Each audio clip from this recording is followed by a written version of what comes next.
Welcome to American Education FM, everybody. I'm Dr. Sean Brooks. Welcome back, ladies and gentlemen. Okay, there's just a ton of things to go over here, an absolute ton.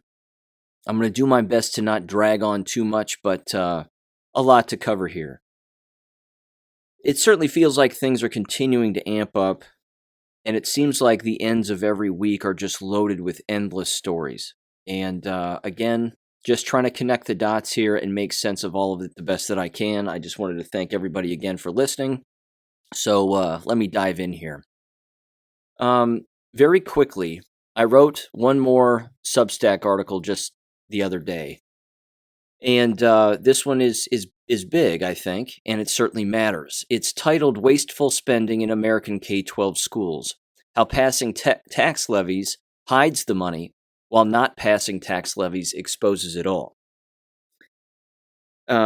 You've heard me mention, of course, the local issues here where I live, and it's not unique to just this particular area. There were endless school districts that were trying to pass school levies and tax the citizens and property owners of areas in order to receive more money because they're looking at their numbers nationwide, and they're saying, well, our costs are going up, but we're not bringing in any more money.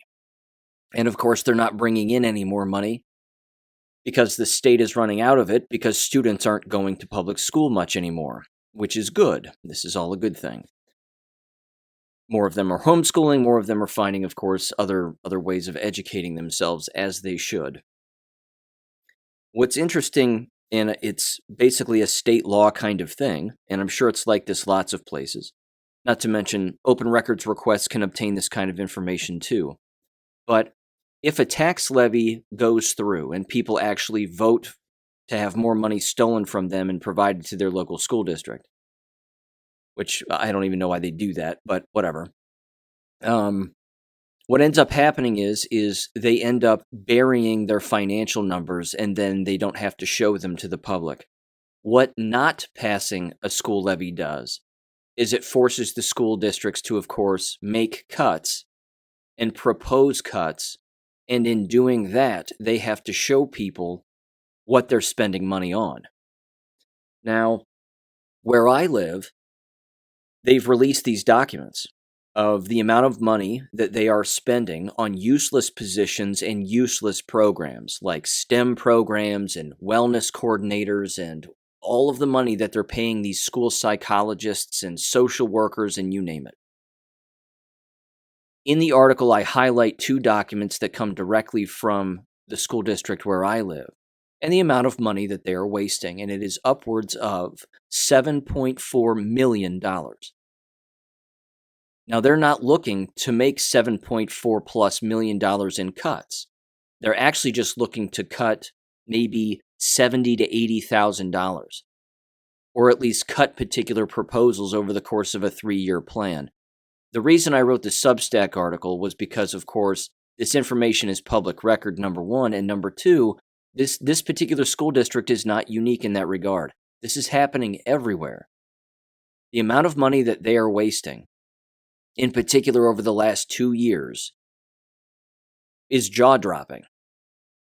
And they were spending like drunken sailors when the government just opened up their wallets to these school districts and started throwing money at the school districts.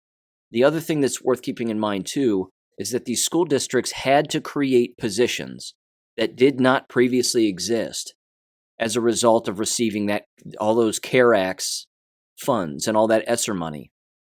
They either, again, had to make particular improvements to their building, or they had to create new positions out of thin air and then, of course, hire the degenerate individuals to fill those positions. And they did that all over the nation. These pop-up programs would exist. Again, drag queen story time, ladies and gentlemen. That wasn't a thing, really, back before 2020, was it? But as soon as 2020 rolled out and all that government money showed up, you saw what school districts were paying for, and they were paying for drag queens to show up, and that's just one small example. There are endless programs like that. The satanic clubs, pick one. It almost doesn't even matter. But They were also, of course, creating particular classes and then hiring particular people to teach those particular classes, most of which really had very little to do with any academic rigor or academic success or actually learning the truth about anything. Just a complete waste. So bounce over to the American Classroom, Substack, my Substack, if you're interested in checking out that article. Share that where you can. And again, it's a perfect snapshot of the amount of money and the specific positions for which American K-12 school districts waste their money and time on, and then try to convince the taxpayers in the area that they need to continue to support such programs. It's disgusting. It's absolutely disgusting. So they're robbing people, is my point, and they're going to keep robbing people, and they become very mean and vindictive when their tax levies don't pass, because they actually think that somehow the people in the area are going to suffer in some way as a result of making cuts to a district. What they don't understand is that by showing people their wasteful spending, they're exposing themselves. I mean, that's how stupid these people are who run these school districts. They're that dumb. They're so dumb that they actually think that they're hurting people or going to hurt people by eliminating particular positions. The only people they're hurting are the brainwashed who actually think those positions need to exist. Most normal thinking human beings, they know that they don't need those particular positions. Elementary schools don't need endless school resource officers. You don't need copious amounts of school psychologists or counselors. You don't need a wellness coordinator. I was a wellness coordinator for my building, but I was a school teacher. Did I make any extra money being the wellness coordinator? No. Was it difficult? No. It's a propaganda position. But they pay the wellness coordinator in this school district where I live. It's one woman. You've heard me mention her before. She makes upwards of $50,000 a year. That's absurd. She makes more than I made when I taught school. So you don't need these positions, but they think that they need them. And the left, as we know, loves big government. They love control, and they love wasting money. That's the American K-12 school system in a nutshell. And they're going broke. And we need to let them go broke. We have to, because then they'll cease to exist, and then greener pastures on the other side, if you know what I mean. Bluer skies. So there you go. Wasteful spending in American K-12 schools. Please go check that out at the American Classroom Substack. And yeah. This is also kind of funny too. I wanted to mention this. The amazing educator in Louisiana who's contributed to the show and been a guest on the show told me about the Substack app that you can download on your phone. And she said that she listens to my articles in their audio option of the app, which again, I was resisting getting the app, but it's actually really interesting. And my Substack articles sound really serious. I mean, super serious when you have a robot female voice talking to you and reading the entire thing. It's intense. Of course, the downside is you can't see any of the pictures, you can't see any of the charts, and you can't read any of the documents that I include in there. But either way, it's super cool, I think. And yeah, it's a bit weird having a robot read it to you. But yeah, there you go.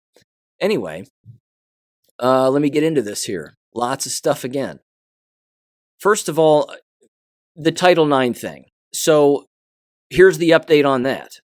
It did not pass. The resolution, well, I'll just read it right here. My apologies. Columbus Dispatch, Ohio State Board of Education votes against Biden-supported LGBTQ protections in Title IX. Yay, victory. Now, what does this mean? Well, they took some of the words out, some of the wording out that apparently some people thought was offensive. I mean, these people are brain dead. But it basically means that boys have to play boys' sports, girls have to play girls' sports, and there's no sharing of bathrooms or locker rooms just because you want to play pretend or you want to cut your genitals off. So that's a good thing. Of course, you know, the massive minority, the less than 1% who want to play pretend gender and play that game, they, of course, feel disenfranchised, don't care. I don't think anybody cares. Let me just read through a little bit of this here, though, because again, the battle's going to continue here. And when these whack jobs lose a battle, they scream, they yell, they shout, and then they demand other things. What's interesting, of course, is this is more ammunition for the citizens of an area because now they get to hold these school districts accountable if they break this law. If they start to reintroduce, different genders into different sports and do all of that mixing around, well, then the public is going to go crazy, and rightfully so. It says the following. It says, after months of debate and hundreds of personal testimonies, Ohio State's Board of Education voted 10-7. Close vote, but 10-7 Tuesday to push back against the Biden administration's plan to add LGBTQ protections to Title IX. It says, but a lot of the resolution's original and arguably most controversial language was stripped out. One of the sentences, unfortunately, that was removed was the sentence that says, quote, denying the reality of biological sex destroys foundational truths upon which education rests. And that they removed the sentence, sex is not arbitrarily assigned at birth. Both of those are factual statements, and they removed them from apparently this letter that's now going to go out to every single school district from the state superintendent, and there you go. But keep an eye on things like this in the states where you live, because this is going to get messy. And there are going to be state boards of education, we can pick the states probably right now, who are going to go along with the Biden administration's fake administration, of course, because he's not the president. But they're going to go along with all of this. I mean, they're just going to agree with it 100%, and they want the gender mixing within sports and within bathrooms and everything else because it creates chaos, and that's what they love. They love chaos, which brings me to this. This is from the Gateway Pundit just today. Transgender teen charged with violently assaulting 2 female students in an Oklahoma high school bathroom. You see, this is the kind of stuff that they're inviting. That's it. They're inviting this on a constant basis, and they think that this isn't going to happen to them. See, there used to be a time in the education profession where schools wanted to avoid all controversy whatsoever, let alone the opportunity for any controversy whatsoever. They didn't even want to touch it with a 10-foot pole. If you were engaging in something that might draw attention to your school in a bad light, they would run away from it as soon as possible. Not so anymore, which should prove to everybody that the entire education apparatus has been taken over. That's why all of this is being pushed now. It's being normalized on purpose. So just very quickly with this story, it says a transgender student in Oklahoma has been charged with allegedly violently attacking 2 female students in a school bathroom. The incident took place at Edmond Memorial High School in Edmond. Redux, obtained a copy of the police report dated October 26th. According to the report, a trans-identified male student was handed a juvenile summons after 2 female students were left with injuries following a fight he had reportedly initiated with them in the women's washroom. When police arrived at the school at approximately 8 a.m., a female student was in the nurse's office with injuries to her face and head. It just continues again. The victim's friend said that he'd been in the washroom at the time, witnessed the incident, and they were pleading with the person to stop the assault. One of the other female students attempted to intervene and was punched twice in the left side of the face by the assailant, blah, blah, blah, blah, blah. It's the same old story, same old stuff. Again, these kinds of perversions are an abomination. And the people that allow them, ladies and gentlemen, the people that allow them are pedophiles. It's that simple. The people who promote this are pedophiles. There's no normalization of it. There's no other rationalization for it. They are pedophiles. They should be called pedophiles. That's how they should be identified from here on out. That's my 2 cents anyway. I could be wrong, but I doubt it. Here's the next one. Again, this falls in line with the money aspect. So I'm kind of shifting back now to the basis of the Substack article that I recently wrote. This is from Fox News. My apologies. Faux News. It says exclusive liberal foundations funnel millions to red states for woke school programs. Parents demand change. It's an excellent headline because, again, it brings up exactly what I mentioned in the Substack article, which is this was what that CARES Act money was for. All of this was part of, again, a giant scheme. And the scheme was crystal clear. We're going to shut down the schools. We're going to give you a boatload of money. You've got to spend it on this. Please spend it on new things. And oh, by the way, if you happen to be a degenerate that runs one of these school districts or runs one of these buildings, spend it on degenerate stuff. That was the purpose. That was the plan. The subtitle here, parents group team up after learning that Mark Zuckerberg, Bill Gates, and others were bankrolling race-based initiatives in public schools. Yes, they certainly were. Let me play this audio here. It's about 5 minutes long. Here we go. We actually moved to Palm Beach County for the 10 rated schools in our neighborhood. We actually bought our house based on that number. Everything hinged on where our kids are going to go to school. We have 4 children, 3 of whom are in the elementary setting. So it's just really important to us. And I'm just uncomfortable with a lot of the topics being taught. I have pulled my own children out of school, so we now go to a Christian school by choice. Where have the core academics gone, and how can we get that back? Why does their emotional regulation need to be taught from step 1 to step 10? Do they assume that we're not doing that as a family? You just wonder kind of what's behind it. So we do this by reading them books daily. You're constantly being told that there's not enough money in our school system. Yet we find out that not only are all these things taking place in our school system with our tax dollars, diverting money that should be spent on classrooms, on learning, on programming, but there's also a lot of outside money coming in. We did a deep dive into 5 foundations that were funding public schools. The Gates Foundation, obviously related to Bill Gates, they prioritize equity and DEI, and in their giving, they apply an intersectional gender lens to their strategies and investments. The Chan Zuckerberg Initiative, obviously related to Mark Zuckerberg of Facebook/Meta, they focus on giving to dismantle systemic racism and inequality and help schools develop anti-racist educational environments. The Wallace Foundation, which is one that a lot of people are not aware of, they're giving focuses on fostering equity, primarily through social emotional learning programs.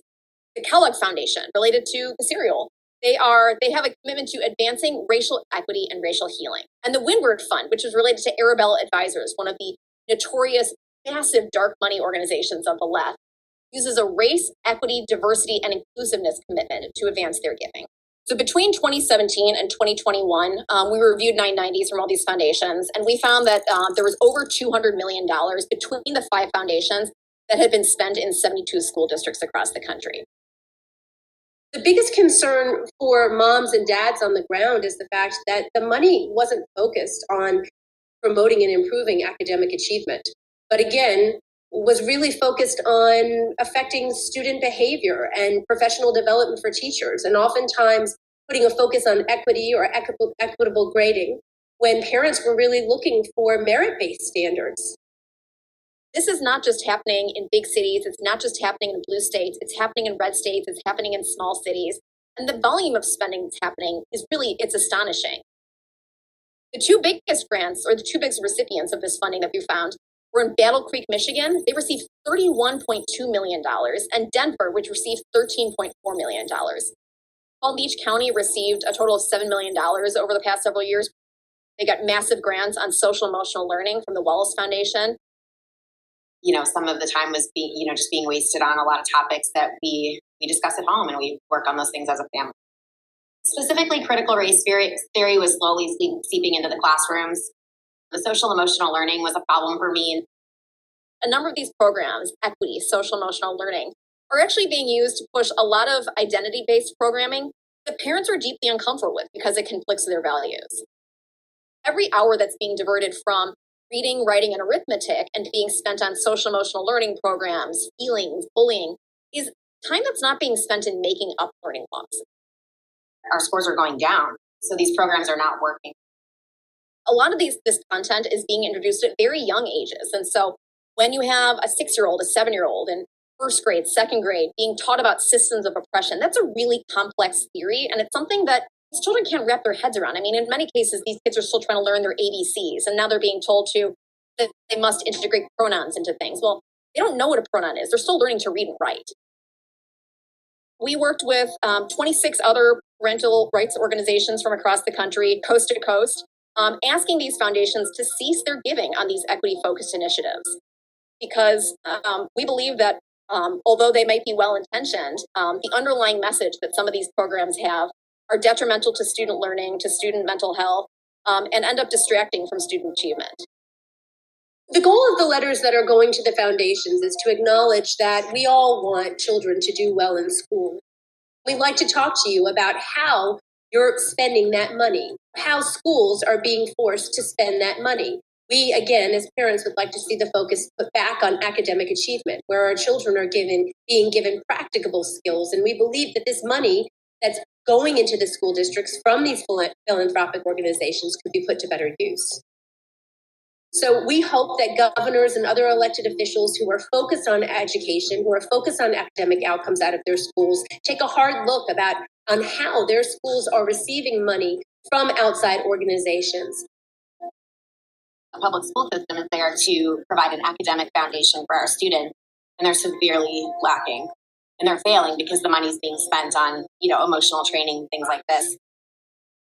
Excellent audio, I thought. Again, very interesting stories. I'm not sure I'd buy a house based on the schools and then send my kids to those schools and then, be pleasantly surprised that they're garbage. But at the exact same time, just in summary, the CARES Act money was all about, again, that infiltration of all of that degenerate stuff entering these schools. Yes, it's always been there in piecemeal over the course of the last 20 some odd years. And even further back than that, because again, as you've heard me say on this show, back in the 1950s, there were actual congressmen and women or congressmen specifically, I suppose, who were warning individuals about all of this and saying social emotional learning is going to become a thing and it's not good. All the critical theories are going to be coming out in the future and you need to keep an eye on this. That's not good. And of course, they're highlighted in the book, The Leipzig Connection, which you've probably heard me reference on this show here numerous times. They talk about it in there also. So, again, money is the name of the game. Wasteful spending is the name of the game. And it's the enemy that's throwing money at this in order to get their policies and procedures in place. And then again, they purposefully implant the degenerates that they want to teach those particular programs and policies and classes in there. And then it's game over. The other thing, of course, which you heard them mention, was the professional development. And this, too, is hands down one of the major reasons why educators leave the profession is because the professional development that is provided is garbage. 9 times out of 10, it's complete shit. And I highlighted this in my own dissertation and proved it, that it actually makes the entire working environment worse and less safe, even when the professional development is specifically targeting or attempting to target, so they think, conflict and violence within schools. That it doesn't work. It actually has the exact opposite effect on not just the students and the teachers, but again, the entire working environment among the adults. Lowers morale, increases anger, a plethora of other things and emotions. It increases the turnover rate, etc., etc. So that's not going to get better with time. It's going to get worse because, again, these people have orders and they are following them. Here's the next thing, which, again, is perfectly in line with what's going on. Problem, action, reaction kind of thing. This was tossed to me by a family member in Missouri. Comes from Fox 2 Now. National test scores show decline in math reading for Missouri students.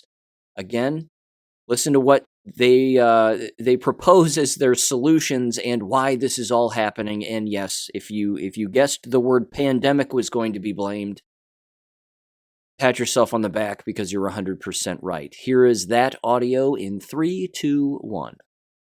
About student test scores. The Nation's report card shows the average reading and math scores of Missouri students decreased significantly since before the pandemic. Our Missouri Chief Capitol Bureau reporter Emily Manley is live in Jefferson City tonight to explain how the State Board of Education wants to stop this decline. Emily? Well, Mandy, the Department of Elementary and Secondary Education says it normally doesn't bring this report from the National Assessment of Educational Progress, better known as NAEP, to the State Board of Education. But because of this unprecedented situation, they felt like members need to know how Missouri compares. We've never seen anything like this. It's no surprise that the pandemic affected students' learning after doors were closed and students were forced to learn online. NAEP scores have been historically flat for 2 decades, right? This is the first time we've seen this kind of decline. The state's education department presented Missouri's results to the State Board of Education Tuesday, showing a decrease in 4th and 8th grade math and reading. We've never seen drops like this before. They're very historic and significant. But it's not just the Show Me State. Missouri, along with the nation, saw some very steep declines in the assessment from 2019 to 2022. Missouri's average score for 4th grade math was 232, 8 points lower than in 2019. 4th grade reading, 213, compared to 2019 when it was 238. For 8th grade math, Missouri averaged a score of 272, but in 2019, it was 281. 8th grade reading, 258. 3 years ago, it was 263. The states that tend to do better and what they pay teachers and the budget, because my guess is Missouri is one of the lowest in both of those categories. With more than 30 states ahead of Missouri, the State Board of Education wants data to see what others are doing. But the state's top educator warns with a triple-demic, Missouri needs to have a plan to make sure scores increase. We are still having chronic absenteeism issues because people are sick again. We have the flu, we have RSV, we still have COVID. So we need to do whatever we can to make sure we're keeping our classroom doors open, to make sure we're keeping education accessible. Now, 2 of Missouri's bordering states, Illinois and Iowa, still saw a decline, but they did score higher than the national average. The board members did ask the department to have data and research from those other states to them by March. Reporting live tonight from Missouri State Capitol Bureau in Jefferson City, I'm Emily Manley, Fox 2 News. I'm starting to sound like a broken record on this particular issue, so my apologies. The pandemic didn't cause anything when it came to lowered learning. That's a familial problem that has to do with a breakdown of the family, has to do with a lack of discipline, a lack of motivation. These are personal characteristics of individuals and smaller groups. It has nothing to do with a pandemic because the pandemic didn't exist. It's fake. Never happened. The only pandemic throughout this entire time was stupidity. That's all. If reading scores were going down, that's because children just were choosing to not read. That's all. And maybe they don't like the tests, and maybe they don't take the tests seriously, and it's 1,000 other things. It's just the excuses bus that gets backed up every single time one of these bureaucrats opens up their mouths and starts talking about all of the reasons why things are the way that they are. You've heard me say they never, ever, ever hold a mirror up to their face and look into it and go, you know what, maybe we're the problem. Maybe we're pushing things that don't exist. Maybe we should stop doing that. But they'll never do that. In fact, the proof of them never, ever being able to do that was in that audio clip right there.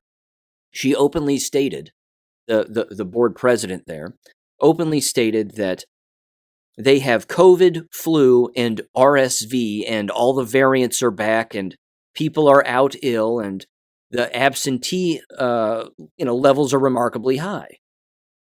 But no one's wearing masks. Isn't that funny? So if everybody's ill, why don't you reinstitute the mask wearing if the masks worked? Oh, I get it. So the masks don't work, the shots don't work. You're not saying that, but you're just going to keep blaming invisible things that don't exist. Got it. You see, it's crumbling. The entire thing is going to cease to exist because they're lying to themselves because they believe things that aren't real. If a person, again, lies to themselves and tells themselves that they are a perfect house builder, and people tell that person that they're a house builder when in fact they aren't, but they continuously tell themselves, I can build houses. I can build the best houses. I know exactly how to build a house. I know exactly what I'm doing.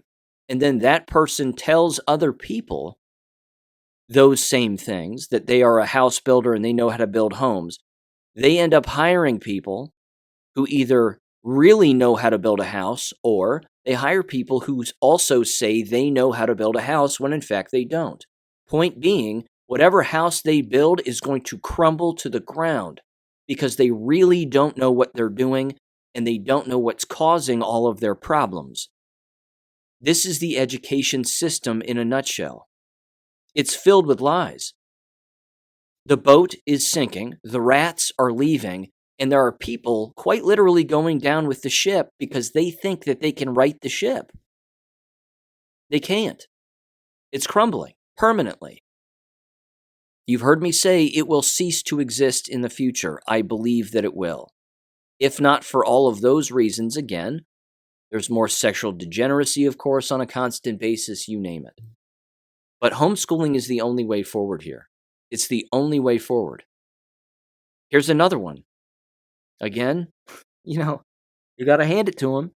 These predators, they know exactly where to go because it's ripe picking, so to speak, in American K-12 schools. This was from The Blaze, titled, "It's Grooming. High school coach accused of soliciting nude photos from underage girls and paying them up to $75 per picture." This is a young guy soliciting photos from 15 to 16-year-olds, and he was apparently a high school security guard and a part-time basketball coach. Not going to read any more into it. He's been arrested. He's been fired. He's gone. Probably going to be charged with crimes because, of course, these are sexual crimes involving minors, and there you have it. But again, it's these kinds of environments that invite in the predators because there's so much to prey on. And they know that, which is why they go there. So, yeah. And again, the people who run these districts aren't free from that either, which brings me to this next story. This was just tossed my way also. Absolutely ridiculous. This is from the Daily Mail, quote, "California board president who rubbed shoulders with Kamala Harris resigns after inviting students to his gay adult party, where they were piled with, or supplied, I think it meant to say, with drinks and half-naked men in elf hats and ogled by Dirty Santa." Let's listen to this audio, because this is hilarious. Dirty Santa, shirtless men, and alcohol is what one parent says his teenage daughter was exposed to during an educator's private holiday party. They were offered an open bar and to socialize with the half-naked men, the Dirty Santa that offered and made disgusting comments to our children. Gabriel Lozano's daughter is one of more than a dozen high school choir students who were hired to perform at the December 3rd party, hosted by Claremont Unified School Board President Stephen Lanusa. Lozano says the students were told to arrive early, but that's when the night took an unexpected turn. Lanusa included, to mingle with these people. Police now investigating the incident and confirming to NBC News they are looking into this photo of half-naked men allegedly posing with adults at that party that has been circulated by parents. Were any other school board members present? At a special session of the Claremont Unified School Board on Friday, where Lanusa was noticeably absent, parents called for his resignation. Sadly, there is no apology that can help our kids unsee or unfeel the events that took place in his home. In an email sent to parents obtained by NBC Los Angeles, the Claremont School District's superintendent confirmed Lanusa has stepped down. It comes shortly after his fellow board members also encouraged him to resign, writing in a statement, "We are appalled by the allegations which are understandably causing distraction, disruption, and pain. A pain parents are not over yet. The board is now working to decide how to replace him." Dana Griffin, NBC News. I just love the way that they start off these stories. Aren't they hilarious? Dirty Santa. Dirty Santa. I mean, it's too funny. It's too funny. And of course, and Cicely from New Mexico was the one who tossed me this story, and she asked the simple question, what parent sends their children to a school employee or a board member's house for a party? Or for anything for that matter? What the hell is wrong with these parents? Oh, the board president is having children over to his house? What could possibly go wrong? What school employee opens up their homes to children? Predators, ladies and gentlemen. Predators. Sexual predators. That's the whole point. That's the whole point. Well, they seem friendly and, I trust the people that work in a school district, said nobody ever. But hey, shirtless dudes and alcohol. Why not? Honest to God. Honest to God. Not to mention, how do we replace a board president? We're looking for somebody to fill in and take the position. How about you just not have a person in that useless position in the first place? How about that? Just do away with it.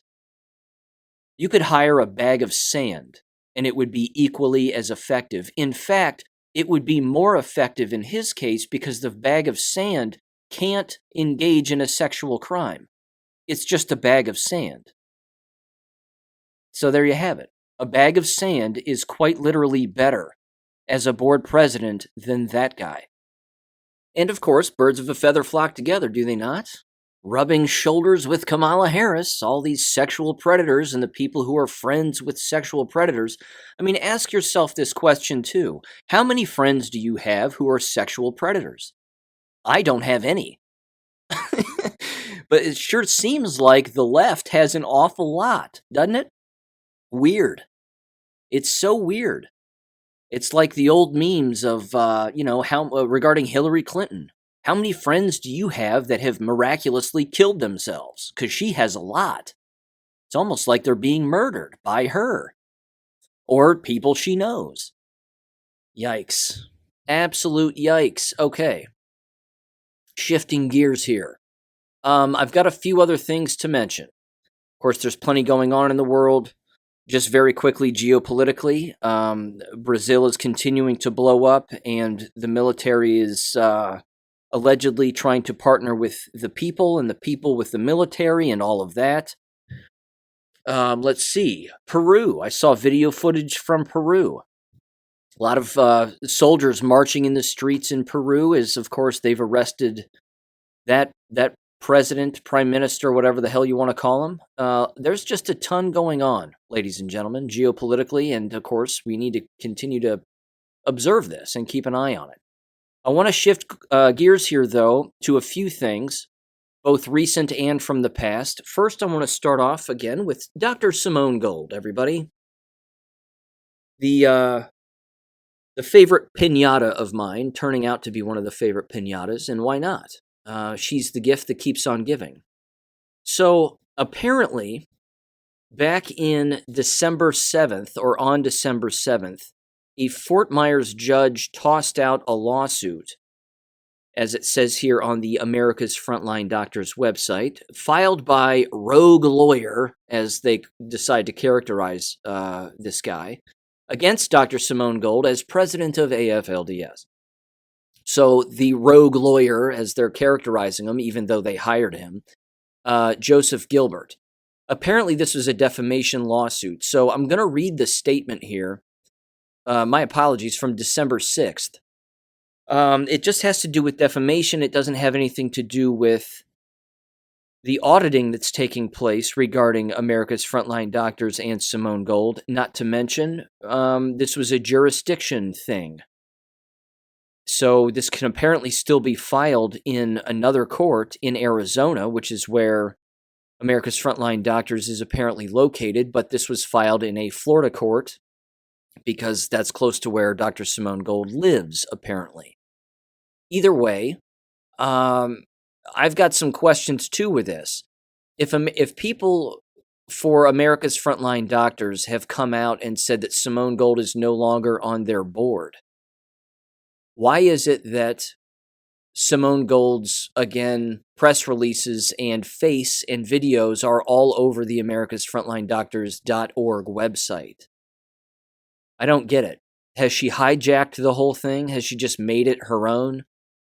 Is she paying the person who runs the website to just hijack it from people who are really affiliated with AFLDS? But I don't know. The whole thing is weird. All of this is just weird and getting more weird. Here's what the statement reads. It says, quote, court grants Dr. Gold motion to dismiss a defamatory lawsuit, citing failure to meet burden of proof.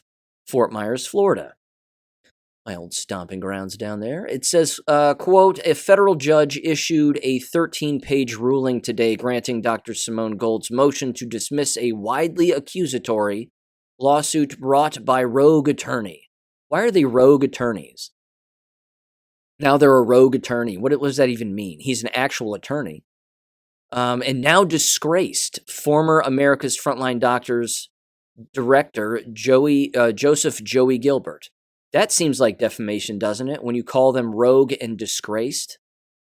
Weird. It says the lawsuit failed on several jurisdictional points, with the judge declaring, quote, plaintiffs failed to provide enough information to reach their burden of proof in meeting the required elements. Today's dismissal in federal court is a substantial step in exonerating Gilbert's fraud, exposing Gilbert's fraud, and exonerating Gold's continued sacrificial efforts in leading AFLDS to champion medical freedom and civil liberties. I'm going to leave it at that. I'm not going to read the rest of the statement. It's self-congratulatory, patting herself on the back. I'm a hero. I would never do anything bad. With that said, that leads me to this. You heard me play the audio previously, I believe I did on my show, of Renette Sunham. And Renette Sunham has a Substack called Renette Sunham's Foghorn Express. This was from back on December 3rd, where she wrote an article titled America's Frontline Doctors, All Roads Point to Israel. Big money, hidden agendas, obfuscation, I hate that word, and many disconcerting ties to AFLDS's Dr. Simone Gold.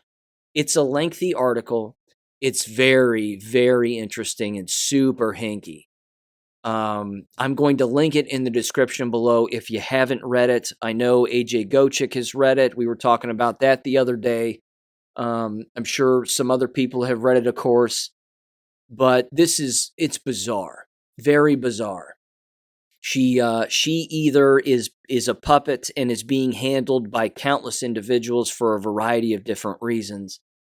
But yeah, one of the main hooks in it also is that if you thought that AFLDS was this organic grassroots thing, it is far from it. This was coordinated. This was planned. It was designed to be a moneymaker. It was designed to, again, have people donate to them constantly.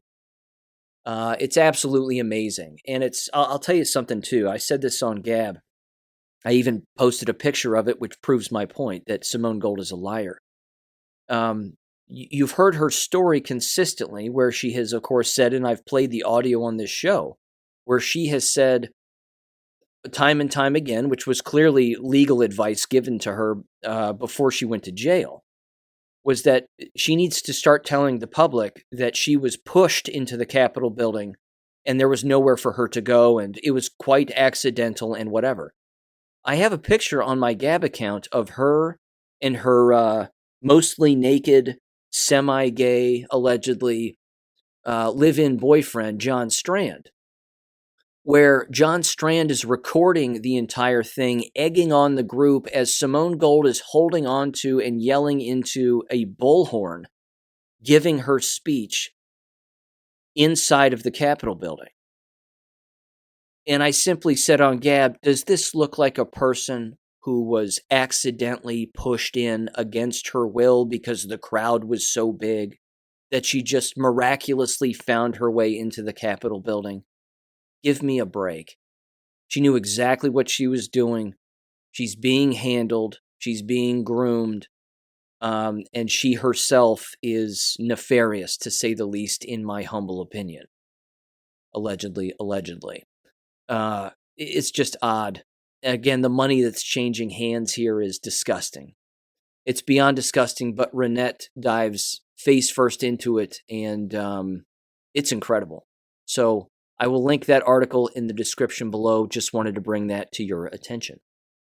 But I think that the auditing of Dr. Gold, Simone, and AFLDS continues because, again, apparently they had an independent auditor come in to see exactly where all the money is going. And, of course, she's living in a multi-million-dollar mansion, and yeah, all of that is brought up in the article that Renette Sunham wrote. So there you go. Okay. I want to play this audio now. And this is from Dr. Ryan Cole, who, again, is finding himself on lots of podcasts and lots of shows, once affiliated with America's Frontline Doctors. I was in the same room with him at one point. I considered introducing myself and actually having him on my show back during that White Coat Summit thing. But I remember sitting there, and we were quite literally sitting on opposite sides of the room. I was in the back left corner, and he was quite literally in the back right corner of the main room, wearing his cowboy boots and whatever. And I'm sitting there, and I looked over at him, and I thought to myself, he's by himself right now. He's in the back of the room. He's taking the whole thing in like I am. I wonder if he knows the larger agenda. I wonder if he knows this is a depopulation agenda, this is a murder weapon. I wonder if he knows all of that. It was pretty evident that he didn't at the time. You have to keep something in mind, too, with Dr. Ryan Cole. He thinks viruses are real. He gets a little nervous when he hears about terrain theory, okay? I would even go so far, again, terrain theory is real, that your body is a terrain, and if you poison the terrain, you become poisoned, immune compromised, and then, of course, your life is shortened. That's pretty much common sense. I don't know why that's a theory. But he believes viruses are real. He believes variants are real. They are not. There's just poison, and then your cells, as you've heard me say a gazillion times on this show, become poisoned. They look abnormal, and then you become ill. I want to play this audio from him back in September. He's on a stage with a number of people, giving a presentation, and Dr. Bhakti is sitting to his left. And I just want to play this and have you hear what he says, because again, I don't think he gets it yet. Again, this was back in September, so I don't know if he's changed his opinion as of late. But again, he's finding himself sitting next to senators like Senator Ron Johnson, and he's saying good things, but we're not quite there yet on the full story. So give this audio a listen. Again, this was him back in September of this year. Where a lot of people dodged a bullet and a potential harm is when people lined up in stadiums or outside and had these vaccination clinics, these vials weren't kept cold, and those fats turned into a glob of mush and the RNA broke down into nothing. So you got a shot of mush, which you're lucky. Very lucky, because it wasn't kept cold. And so the other thing too is each vial from different lots is not the same concentration. When you stir lipid nanoparticles, polyethylene glycol, and mRNA sequences, you can't agitate it quickly. But when that happens, the lipids kind of float to the top. Now you have thousands of vials going across an assembly line, spitting out the content. And the first couple thousand vials get a very dilute solution. You're not getting a lot of dose of mRNA or lipid. But then at the end of that batch, now you have some very concentrated lipid and mRNA. So in each manufacturing run of this very poor manufacturing process, which has lots of debris and lots of vials and all these heebie-jeebies and creepy things, are mostly manufacturing debris. And that's, again, what some of the mass spec we've looked at has shown. It's from stainless steel vats, it's from aluminum seals, it's from gaskets, etc. It's from crushed glass. A good manufacturing process in a drug development process takes years, like 5, 6, 7, 8, 9 years, until you have a product pure enough that you can repeat every single time that it comes off the line that it's the same thing. You saw in that early European Medicine Agency last year, 50% pure. It's supposed to be a 99+% pure product. That tells you everything you need to know right there. As a pathologist, having looked at a lot of these, the more we look at, it's bad manufacturing. But a lot of people are lucky because of that. So again, he's stating, in his opinion, that there are people who took these shots and have not gotten ill or have not gotten injured. I have yet to meet those people, because everybody that I know who took these shots, they've gotten sick, very sick, after taking the shots, a year after they took the shots, etc., etc. So I don't know who these people are or where they are who took at least 2 doses and are fine. Again, there's individuals that took these doses and think they're fine. They're not fine, but they think that they are. So that's kind of the first thing. The second thing, he says you got a vial of mush because it wasn't kept at the particular temperature and it broke down the mRNA because it has to be kept at a particular temperature, and it's a vial of mush and all you got was a shot of mush. Mush is not a medical term. There are endless poisons in these shots. There are also countless articles and testimonies of individuals who have looked at them and claimed that they aren't finding any mRNA. So who is right? Again, the message is all over the place, but the simple facts remain that. They remain simple facts. If you were injected with this, it has hurt you, period. The level of severity, I think, is clearly depending. Some people are dropping over the moment they take it, and then others are finding out that they have a permanently compromised immune system. Some people are melting from the inside out, and some people are having a blood clot, or a limb amputated. It depends on the individual human body. I don't think there's any doubting that. But chalking it up to a manufacturing issue, that it was bad manufacturing, quote unquote, that's missing the larger point. It was purposefully designed to kill. That's the larger point here. It is not effective when it comes to preventing anything because most vaccines aren't, if not all of them. Again, I'm going to stick with, this is the interesting part about this, I think. There are nuggets of truth in almost everything these people are saying. Again, these are well-intended humans. I have no reason to believe that they aren't. Malone's a little fishy because he used to work for the Department of Defense, I believe, and he's the one who's been playing with this mRNA in a lab when the lights go out. And I think that's jacked up because, again, he thinks viruses are real. He has to believe that, and because all his eggs are in that basket. This is where Dr. Mike Yeadon separates himself from the herd here in a good way. Dr. Mike Yeadon has learned, I believe, that viruses are not real, that there's no such thing. He, of course, being the ex-vice president of Pfizer, he's well aware of the truth of the matter. It's just odd because, again, you take someone like Dr. Mikovits, who believes viruses are real, but then she'll drop this truth bomb on you, where she will openly say there's no such thing as a safe vaccine. And when asked the question, as she has been asked publicly at conferences, one in particular that I remember, she was asked point blank, again, is there anything safe in any vaccine or any such thing as a safe vaccine? And the answer, she said, was no. And then she was asked, do you recommend anybody take any vaccines of any kind? Her answer, no. Perfect. Go with that, then. Go with that. Because that's the safest approach. Don't inject yourself with anything. But again, chalking it up to a manufacturing flaw, no, it was an intentional.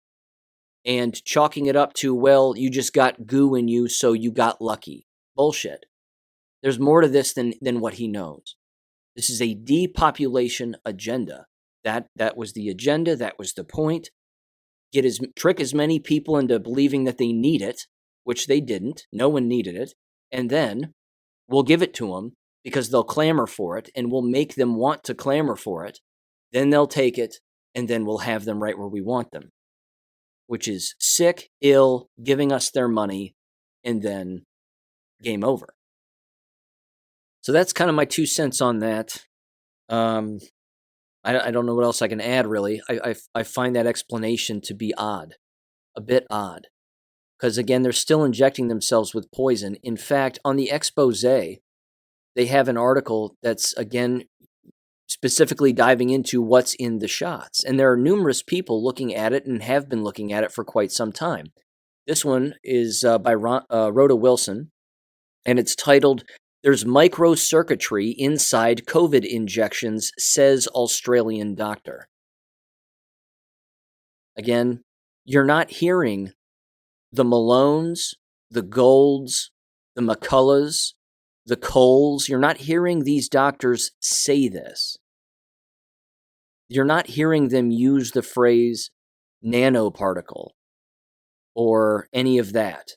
You're not hearing them talk about how magnets were being stuck to people at the beginning of this. Remember that? Remember when that was happening and that was a thing? I wonder if that's still happening. It has to be. Just walk up to a random person who's been double or triple jabbed and throw a magnet at them and see what happens. I don't know. But there's a lot. There's just a ton here. Again, this particular article just very quickly says this. And there's a lot of audio clips. I'm not going to play them, but again, it's on the expose. It says, again, Australian general practitioner Dr. David Nixon joined Iconic to briefly discuss what he has found in COVID injections. He believes the objects he has seen under the microscope after consulting with others are components of microcircuitry. Says samples of COVID injections are not easily obtainable, but Dr. Nixon has managed to obtain 4 Pfizer COVID vaccine vials and place samples of them under the microscope. The 4 vials were from the same manufacturing batch. Although he has only managed to examine 4 vials, his findings are similar to those of La Quinta Columna, if I'm saying that right, and other researchers around the world. Further reading, again, a lot of links here, and there you have it. But, poison. It's not a pile of mush. That's not a pile of mush. That's not some pile of goo. That's serious shit. And that's in people. That's a fact. So Ryan Cole, again, bless his heart, but he can't be that flippant about such a serious thing. Consider yourself lucky, because if you got it when you were outside and the jabs were warm, well, you didn't get anything. That's not true. Plenty of those people are dead. They got something, and it's not good.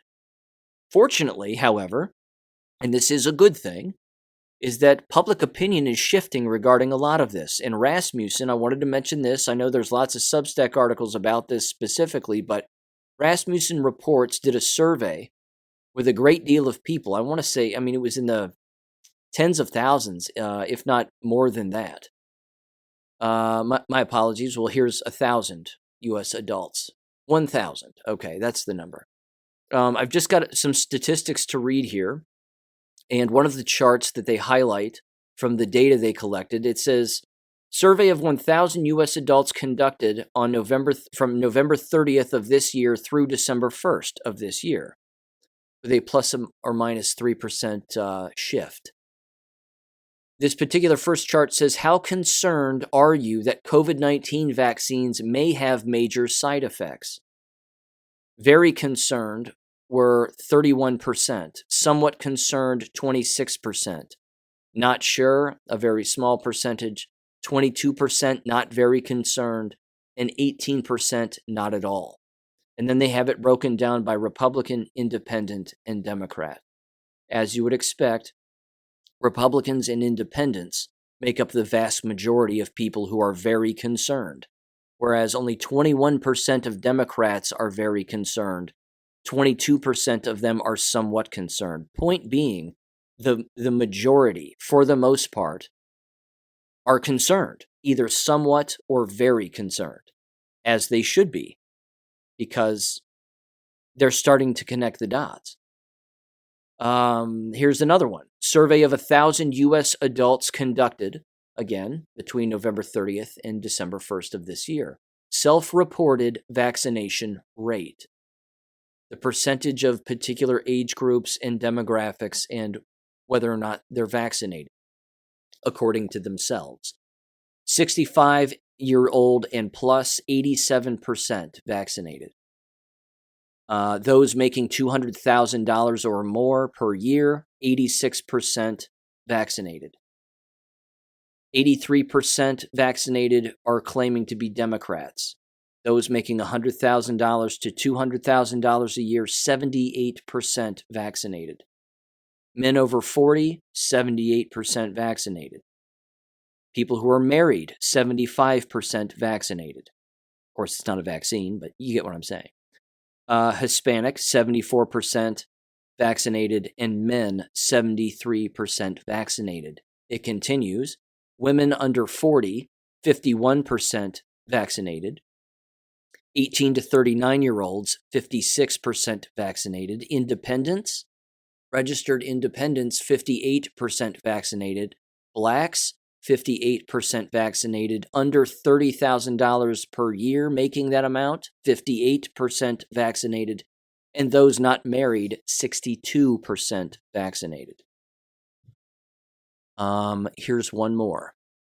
How effective are COVID-19 vaccines at preventing infection with the virus? The vaccinated said very effective, 94%, somewhat effective, 84%, not very effective, 53%, and not at all effective, 30%. That was among the vaccinated stated those results. Among the non-vaccinated, 6% said that it was very effective. 16% said somewhat effective. 45% said not very effective, and not at all effective, 66% of the unvaccinated said that it's not effective. Serious difference between what people think regarding those, among those that are vaccinated and not. And then the next one, and final one, says, how concerned are you that COVID-19 vaccines may have major side effects? As you would expect, among the vaccinated, 44% are very concerned, 69% are somewhat concerned, 86% of the vaccinated said that they are not very concerned, and 90% said not at all concerned. The cognitive dissonance, ladies and gentlemen. It's kicked into fifth gear and the nitrous tanks are on full. But among the unvaccinated, 53% are very concerned, 30% are somewhat concerned, 13% are not very concerned, and 10% are not at all concerned. So there you go. Latest statistics on what the public believes, in particular, the public who are vaccinated and the public who are not vaccinated. I'm going to conclude here with just two things. I want to re-reference something that slipped past me, although I threw it up on Gab a while ago, but I don't think I made mention of it on the show. I brought up the school district where my niece and nephew attend and how the treasurer was giving a presentation again about their finances. There was a particular slide that existed on her slideshow that I took a screenshot of and tossed it up on Gab. On this particular slide, on the left-hand side, it's titled Challenges for Current Forecast. Then it says 4 bullet points: state funding, legislative changes, property tax values and collections, and federal funding. All of that is pretty standard procedure because, again, they're panicking and they're running out of money. And they're going to be spending more in this upcoming year in the future. What's on the right-hand side is even more disturbing, I think. It's a picture of a child, probably some stock photo, wearing goggles and, in science class with some dropper and gloves on and whatever else. A few other students looking at them as they're all standing around. The caption under the picture says the following, quote, Westerville Central High School students explored gene therapy as a way to potentially treat genetic disorders as a part of a new genome editing lab involving the CRISPR, CRISPR-Cas9 system. Here's why I'm mentioning this. They're normalizing gene therapy in American K-12 schools. They're normalizing the use of these shots. They're normalizing the use of the mRNA. We need to learn about this because this is going to be the solution to all of our problems. Ladies and gentlemen, the solution to our problems regarding all of this is to stay away from sick people. Stop putting poison in your body. Exercise, get plenty of sunlight, walk around barefoot, and eat good food and drink clean water. That's it. That's it. Because what's happening, unfortunately, in American K-12 schools, and it has been happening over the last 2 years specifically, and it will continue to happen in 2023, is the normalizing of treating human beings like guinea pigs. And the more that we can teach American K-12 students to jab their fellow peers with copious amounts of things, all of the sudden they'll become invincible. That's the lie. That's always been the quote-unquote big lie. That's the real big lie. From a medical industry standpoint, is that the pharmaceutical industry, that pharmakia, the sorcery, is going to solve your problems and give you life. That is not true. The exact opposite is the truth. So it's disgusting. In fact, the treasurer attempted to read the caption that I just read, and she's like, I don't even know what any of that means. She actually said that. She goes, CRISPR, I don't know. She goes, I don't even know what this is, but it's cool, and I'm glad they're doing it. And they seem to enjoy it. That was it. Just like, yay, we're doing things as a school. But what we don't know we're doing is brainwashing people to the point where they actually take their own lives, thinking that they're helping themselves and the people around them. 2023, ladies and gentlemen, is going to get jacked up. It's going to be jacked up. And the winter, this upcoming winter again, soon as the year changes here, watch out. Watch out. Here's the other thing, too. I tossed this up on my Gab. It was one story after another. I got on Start Page as a search engine, which is really an abomination. I mean, these search engines are getting worse. They're all turning into Google, which is awful. But I turned off the safe search option, and I selected the time frame that I wanted the search to be in, and I selected this last week. And then I typed in student dies. And then I did a search, and bam, bam, bam, bam.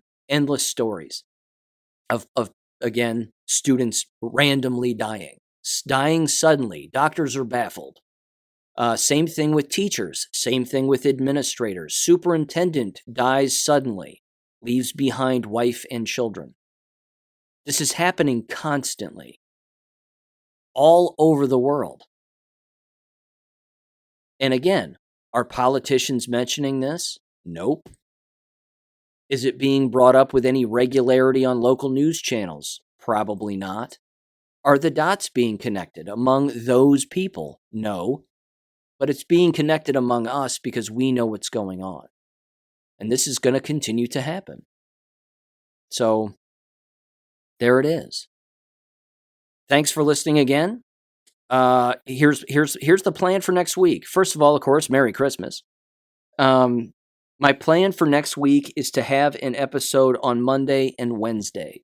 There will not be an episode on that Friday, and then I'll come back the next Wednesday and have an episode. So there's not going to be an episode next Friday or the following Monday, but there will be one again back on Wednesday and then that Friday following, and I'll be back in the saddle. So there you go. But stay tuned for Monday, and we'll talk then. Have a great weekend, everybody. Peace. Thank you for listening to American Education FM. Make sure and check out AmericanEducationFM.com for more information. Take care and God bless.